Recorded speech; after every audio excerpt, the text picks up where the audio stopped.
बंधाकोबी बा पत्रकोबी तो आपण मैंने विभिन्न प्रकार रेसिपी बनई आपण के बंधाकोबी भर्ता बनई जदि बनई ना ताहले निहाती थरे ट्राए करेंगे। बंधाकोबी बा पत्रकोबी तैयारी ए भर्ता खाइबापी बहुत ही बढ़िया लगी थाए।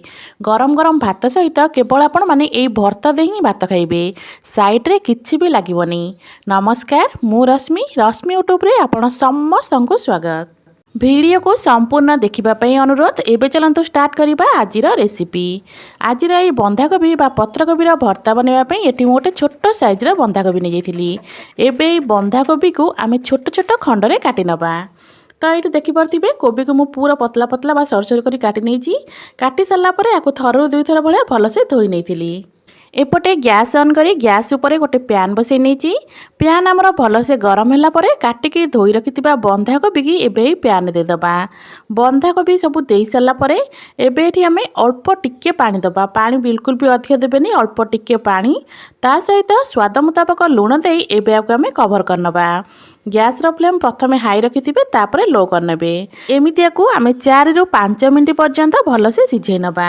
4-5 मिनिट पर तो ये मु कवर काढ़ी देखिपे बंधाकोबी एटी आमर पूरा कम हो जाइए। आउ बंधाकोबी पाखापाखि 70 रु 80% भाया सिझी जाइए।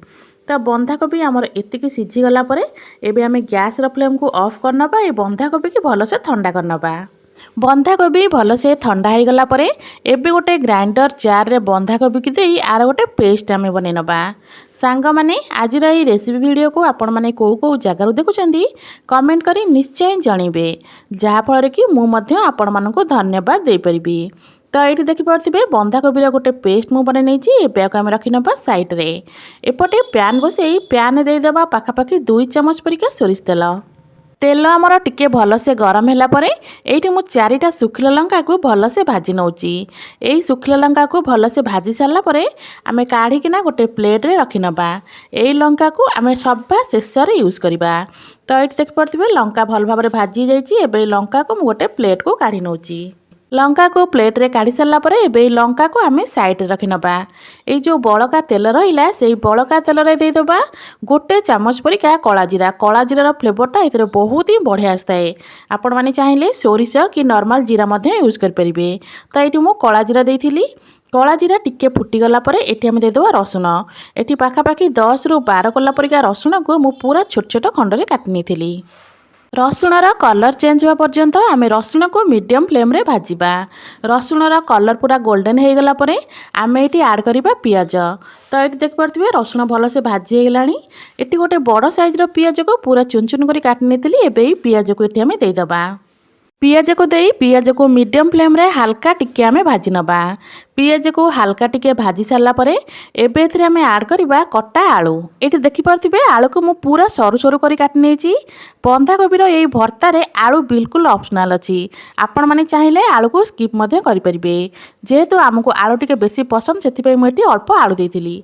आलू केमती सरू सरू करी काटिकी नेथिली। जदि आपण माने पाखरे सिझा आलू थिबो तो आपण माने सिझा आलू मध्ये यूज करि परिबे। जेहेतु सिझा आलू मो पाखे नथिला सेति पई मु आलू केमती छोट छोट करी काटिकी नेथिली। आलू को देकिना पियाज सहित आलू को भलसे भाजी नबा। जदि आपण माने ए रेसिपी रे सिझा आलू दउथिबे तबले आपण माने बंधाकोबीर बट्टा को देबे सेतबळे ही सिझा आलू को देबे। जेहेतु एटा आलू कंचा थिला सेति पई मु प्रथम देइथिली भल भाबरे पूरा सिझी जिवो बोली। पियाज सहित आलू को आमे घोड़े घोड़े किछि समय भाजी नबा। एमिति किछि समय भाजिला परे पियाज भल भाबरे भाजी जिवो ता सहित आलू मध्य भलसे भाजी जिवो बा सिझी जिवो। पाखापाखि 2-3 मिनिट आकु भाजिला परे एबे चलंतु एथिरे आमे अलका सामग्री ऐड करिबा। जेमिति कि एठी मु नेइथिली कंचा लंका और टमाटो। गोटे बड़ साइज टमाटो को छोट छोट खंड रे काटि नेइथिली। कंचा लंका आपण माने आपणक हिसाब रे देबे जेतिकी राग खाउथिबे। कंचा लंका टमाटो देइ साला परे सब जिंस को मिसेई कि आउ थरे आमे भलसे गोळेई नबा। एबे सब जिंस को कवर करी 2-3 मिनिट छाड़िबा। 2-3 मिनिट पर एबे चलंतु कवर काढी चेक कर नबा। तो ये देखिपे टमाटो आमर धीरे धीरे नरम होबाकू लागिलानी। एमिति टमाटो आलू सब भल भाव सिझिबाकू लागिलानी। एबे एई जगह रे आमे दबा गुंड मसला। गुंड मसला रे मु एठी नेइथिली स्वाद अनुसार लुण ता सहित अल्प टिके हळदी गुंड लंका गुंड हाफ चमच काश्मीरी रेड चिली अल्प ता सहित अल्प एठी मु नेइथिली सब्जी मसला सबु जाक गुंड मसला को देई सला परे एबे आको हम भलसे मिसेई नबा। लुण हळदी गुंड आपण माने एठी अल्प यूज करिवे जेहेतु हम बंधा कोबी रे लुण हळदी देइथिले एठी मु केवल आलू आ मसला पई लुण आ हळदी देइथिली। एबे ई सबु जिनस को भलसे मिसेई नबा आवाको कभर करके 1 ରୁ 2 मिनिट पर्यंत छाड़िबा। गैस रो फ्लेम को बिल्कुल लो ही रखिथिबे। लो फ्लेम रे एबे चलंतो को कभर करी 1-2 मिनिट पर्यंत भलसे सिझेई नबा। 1 ରୁ 2 मिनिट परे एबे चलंतो कभर काढिबा। एठी हमर आलू पूरा भल भाबे सिझी जाईची। ए आलू को एमती स्पाचुला साहाय्य रे टिके दबेई नेबे जहा फल कि आलू हमर पूरा गुंड गुंड टाइप रे हेजिबो। तो एठी देखि परथिबे मु जेमती करूची एई प्रोसेस टा को निहाती करिवे। आलू को एमती टिके गुंड कर सारा पर एबे आम सिझाई जो बाटिकी रखी बंधा कोबी ताको ये आड करदबा। बंधा कोबी को दे सारा पर आपको आम भलसे मिसेई नबा। गैस रो फ्लेम को यही जगह हाई रखिबा। हाई फ्लेम रे बंधा कोबीर जो एक्स्ट्रा पानीटा से पानीटा मरिया पर्यंत आपको आम एमती गोलौथिबा। एठी मु कहि रखुची जदि आपण मानको आज रा रेसिपी भल लागे वीडियो को लाइक करिवे शेयर करिवे। जदि आपण माने मो चैनल रे नुआ अछंती ताले प्लीज चैनल को सब्सक्राइब निश्चय करनेबे। तो ये 4-5 मिनिट पाखापाखि मुझे भलसे कषि नहीं भलसे 4-5 मिनिट कषि सारापर ये आम देदेबा अल्प टिके चीनी ता सहित काटी रखि ढेर सारा धनिया पत्र चीनी आउ धनिया पत्र दे सारा पर आपको आम आउ थे भलसे मिसेई नबा। भलसे मिसेई सारा पर ये आमर बंधा कोबीर भर्ता पूरा रेडी। एबे ये भर्ता को मु गोटे प्लेट को काढ़ी नहीं भर्ता को एमती प्लेट को काढ़ी सारा पर जो सुखिला लंका आम भाजिक रखिले ना से सुखिला लंका को हाथ रे टिके गुंड करी ऊपर देदेबा। जेकोसी भर्ता आपण माने बनातु सुखिला लंका टिके चकटिकी देबे तार फ्लेवरटा निहाती भाव में टिके अलगा आसीबो। ऊपर देदेबा टिके कंचा सोरिष तेल। तो ये आमर रेडी हो गला बंधा कोबीर सुपर टेस्टी गोटे भर्ता।